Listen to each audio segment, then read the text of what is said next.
بسم اللہ الرحمن الرحیم۔ خوش آمدید۔ آپ لوگ دیکھتے ہوں گے کہ جو بڑھئی کا کام کرتے ہیں وہ ایک عجیب و غریب عمل اختیار کرتے ہیں۔ وہ عمل یہ ہے کہ اپنی قلم یا پینسل کو کان میں پھنسا کر رکھتے ہیں، جیسا کہ آپ اس تصویر میں بھی دیکھ سکتے ہیں۔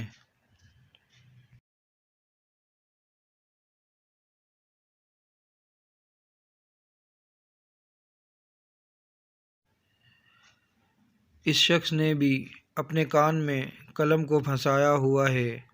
آپ لوگوں کو پتہ ہے اس عجیب عمل کے پیچھے بھی ایک حکمت ہے۔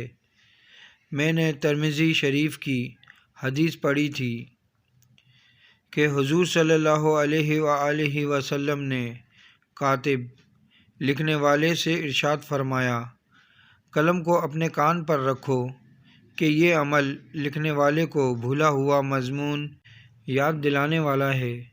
مفتی یار خان نعیمی رحمۃ اللہ تعالیٰ علیہ اس حدیث پاک کی شرح میں لکھتے ہیں، اگر کاتب لکھنے والا قلم کو کان سے لگائے رکھے تو اسے وہ مقصد یاد رہے گا جو اسے لکھنا ہے۔ بہتر یہ ہے کہ قلم داہنے کان پر رکھے۔ اللہ تعالیٰ نے ہر چیز میں کوئی نہ کوئی تاثیر رکھی ہے۔ قلم کان میں لگانے کی یہ تاثیر ہے کہ اسے وہ مضمون یاد رہتا ہے۔